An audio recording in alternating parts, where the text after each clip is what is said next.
কিয়ামতের ঠিক আগে এই পৃথিবীর সাক্ষী হবে এমন এক ভয়ঙ্কর ফিতনার, যার নাম শুনলেই মানুষের শরীরের লোম খাড়া হয়ে যায়। এটি হলো হাজার হাজার বছর ধরে বন্দী থাকা এক ভয়ঙ্কর জাতির গল্প। এটি হলো ইয়াজুজ ও মাজুজের কাহিনী। ইয়াজুজ ও মাজুজ হলো হজরত নূহ আলাইহিসসালামের বংশ থেকে আসা এক জাতি। তারা আমাদের মতোই মানুষ, কিন্তু তাদের স্বভাব, চরিত্র আর চেহারা সাধারণ মানুষের মতো নয়।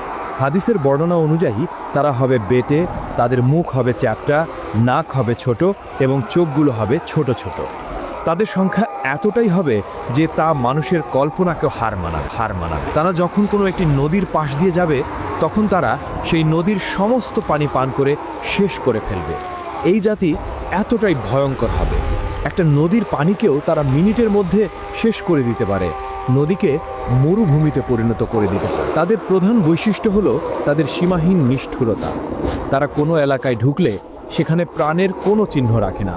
তারা সেখানকার সব ফসল নষ্ট করে ফেলে, সব গাছপালা উপড়ে ফেলে, সব পশু পাখি মেরে ফেলে এবং নারী, পুরুষ, শিশু কাউকেই ছাড়ে না। সবাইকে নির্দয়ভাবে হত্যা করে। বহু শত বছর আগে বাদশাহ জুলকারনাইন নামে আল্লাহর এক নেককার বান্দা ইয়াজুজ ও মাজুজের অত্যাচার থেকে মানুষকে বাঁচানোর জন্য দুটি পাহাড়ের মাঝখানে লোহা ও তামা গুলিয়ে এক শক্ত প্রাচীর তৈরি করে দিয়েছিলেন। সেই দিন থেকে তারা সেই প্রাচীরের ওপারেই বন্দী অবস্থায় আছে। হাজার হাজার বছর ধরে প্রতিদিন সকালে তারা সেই প্রাচীরটি ভাঙার জন্য কঠোর পরিশ্রম করে। দিন শেষে যখন তারা ক্লান্ত হয়ে যায়, দেয়ালটা প্রায় ভেঙে ফেলার মতো পাতলা হয়ে যায়, তখন তাদের সর্দার বলে, আজকের মতো থামো, বাকি কাজটা আমরা আগামীকাল এসে শেষ করব। কিন্তু আল্লাহর ইচ্ছায় পরের দিন সকালে যখন তারা ফিরে আসে, তখন তারা দেখে দেয়ালটা আবার আগের মতোই মজবুত আর মোটা হয়ে গেছে। তখন তারা আবার দেয়ালটাকে ভাঙার জন্য লেগে যায়। এভাবেই চলছে দিনের পর দিন, বছরের পর বছর, কিন্তু দেয়ালটা ভেঙে তারা বাইরে আসতে পারে না।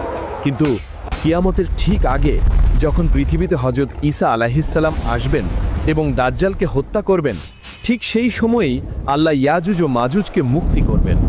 সেদিনও তার আগের মতোই সারাদিন ধরে দেয়ালটা ভাঙতে থাকবে।